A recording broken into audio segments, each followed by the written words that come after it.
Parents very frequently visit multiple doctors when their child is born with a reddish bump on some part of their face.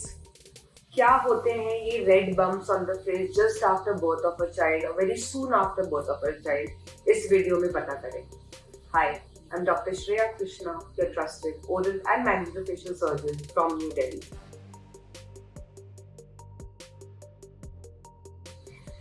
Reddish bump या reddish patch एक newborn के face पे होना एक बहुत ही normal occurrence होता है, लेकिन ये नॉर्मल अकरेंस पेरेंट्स को बहुत ज़्यादा परेशानी देता है। कई बार बच्चे के पैदा होते ही बम पाया जाता है, या समटाइम्स कुछ हफ्तों के बाद कुछ पैचेस या रेड बम्प्स डेवलप होना शुरू हो जाते हैं। इन कुछ केसेस में ये बम्प्स रेज्ड होते हैं, छोटे से गोले जैसे होते हैं। कुछ केसेस में ये फ्लैट होते हैं, बस एक चीक पे या आधे फेस पे जस्ट स्प्रेड आउट होते हैं। So there are the basis of these bumps और दीज पैचेस इज वैस्कुलर। इसका मतलब है कि ये जो रेड कलर के बम्प्स या पैचेस दिख रहे हैं, इनका जो ओरिजिन हो रहा है ये पेशेंट के या बच्चे के ब्लड वेसल से आ रहा है। ब्लड वेसल्स आर्टरीज भी हो सकती है, वेन्स भी हो सकती है, कैपिलरीज भी हो सकती है। नाउ इससे पहले मैं आगे आपको बताऊं कि ये क्यों होते हैं, कैसे होते हैं, मैं बताना चाहती हूँ किस तरीके के होते हैं। So red bumps and red patches on the face babies के दो तरीके के होते हैं। एक को हम कहते हैं वैस्कुलर ट्यूमर्स, जिनका दूसरा नाम होता है हेमेंजियोमा, और दूसरा कैटेगरी होता है वैस्कुलर मैलफॉर्मेशंस, जो आर्टेरियो वेनस मैलफॉर्मेशन या कैपिलरी मैलफॉर्मेशंस के कैटेगरी में आता है।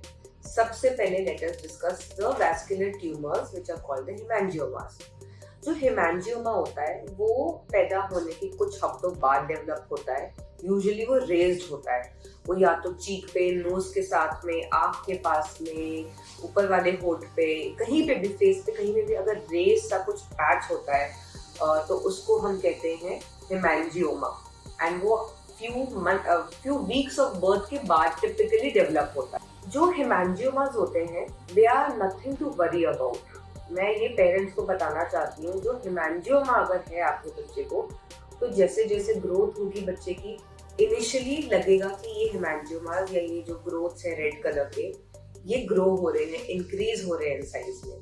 But after a few years and typically after 3 years of age to 5 years of age, इनका रिडक्शन इन साइज शुरू हो जाता है। अपने आप ही आप देखेंगे कि जब बच्चा 3 to 5 years के एज ग्रुप में पहुंच जाता है, उसका जो साइज होता है ये लीजन का, वो धीरे धीरे रिग्रेस होता है। By 10 years of age, most of the hemangiomas have completely involuted. That means they have completely gone away. बहुत रेयर केसेस में छोटा मोटा साइज ऑफ हेमेंजियोमा बच जाता है।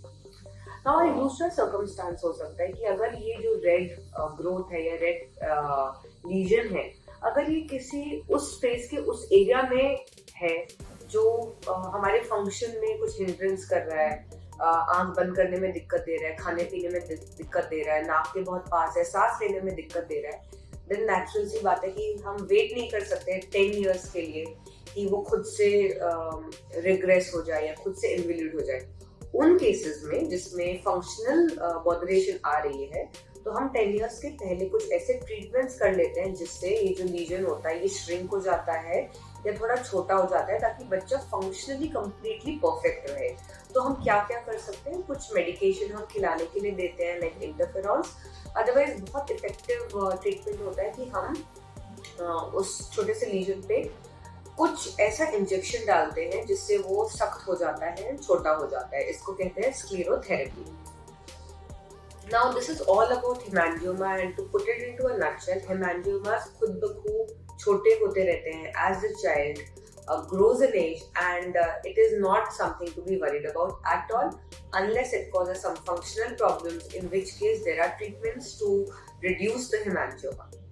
Now जो दूसरा category of ये red lesions होते हैं जिसको मैंने mention किया है as vascular malformations, ये ऐसी चीज है जो with age ही नहीं जाती है। कैसे पता चलेगा कि लीजन हेमेंजियोमा है या वैस्कुलर मैलफॉर्मेशन है? Vascular malformation usually flat reddish appearance होता है, मतलब कोई भी एक area of the face flat होता है लेकिन रेड कलर का होता है या रेडिश ब्लू होता है। उसको हम पोर्टवाइन स्टेन भी कहते हैं, सामन पैच भी बोलते हैं। अगर ऐसा फ्लैट अपीयरेंस है तो ज्यादा चांस है कि it is a vascular malformation and not a haemangioma. Vascular malformation की खासियत ये होती है कि इनका कोई रिलेशन नहीं है विद एज की ये घटते जाए। ऑलमोस्ट ये अपना form and size consistently maintain रखते हैं with age, they do not go. Hence you do need to seek a doctor और you do need to seek specialist to deal with the problem. Now vascular malformation होता क्या है? Basically जो हमारे arteries and veins होते हैं face के, उनमें इनहेरेंटली स्ट्रक्चर में कोई अबनॉर्मैलिटी आती है कि वो थोड़े ज्यादा स्प्राउटेड हो जाते हैं, ज्यादा ब्लड वहां पे पूल्ड होता है। उस वजह से स्किन के अंदर का जो ये ब्लड वेसल्स का अबनॉर्मैलिटी हो गई है, ज्यादा पूलिंग ऑफ ब्लड हो गया, वो स्किन के थ्रू दिखता है as a red patch. Now the most effective treatment for vascular malformation is pulsed dye laser therapy. Pulse dye laser therapy इस लीजन की सिवियरिटी को कम करता है। दैट मीन्स जो इसका बहुत ज्यादा अगर वाइड स्प्रेड है उसको थोड़ा रिड्यूस करता है, रेडिशनेस को थोड़ा कम करता है। However it is not a single step therapy, it needs multiple sessions. In very wide lesion या lesions which are little raised, sclerotherapy जो मैंने हेमांजियोमा के लिए भी मेंशन की थी, that means injection which causes fibrosis of the lesion, that also helps a lot. कभी कभी वैस्कुलर मैल्फॉर्मेशंस नेसेसरीली फ्लैट पैचेस की तरह नहीं प्रेजेंट होते। इनफैक्ट ये भी ग्रोथ की तरह प्रेजेंट होते हैं, may be sometime inside the mouth, tongue में, चीक में एक पाउचिंग टाइप की फील होती है, जिसको अगर आप प्रेस करेंगे टाइटली तो वो एकदम डिसअपियर हो जाएगी। इन केसेस में स्पेशली जब वो मुंह के अंदर पाया जाता है वैस्कुलर मैल्फॉर्मेशन, फंक्शनल इम्पीडेंस या फंक्शन में प्रॉब्लम आना, जैसे खाना पीना बात करना, ज्यादा अफेक्ट होता है बच्चे का। इस केसेस में आपको प्रॉपर रूट फॉलो करके ओरल एंड मैक्सिलोफेशियल सर्जन या वैस्कुलर सर्जन के पास आके करेक्ट स्कैनिंग, जिसमें एंजियोग्राफी, उस एरिया के ब्लड वेसल की एंजियोग्राफी कराई जाती है, आइडेंटिफाई किया जाता है कि कौन सा वो ब्लड वेसल है जो मैलफॉर्म हो गया है, एंड उसके रूट पे ट्रीटमेंट किया जाता है। उसके रूट के ट्रीटमेंट कुछ भी हो सकते हैं, like embolisation, surgical cauterisation of the area, clamping of that artery and then excision of the entire mass. So these are very specialised things, and whether आपके बच्चे को हेमांजियोमा है या वैस्कुलर मैल्फॉर्मेशन है, सबसे पहले घबराए ना और सबसे पहले अपने डॉक्टर के पास आके डिस्कस करें what are the treatment options available to you and do proceed with it. Thank you.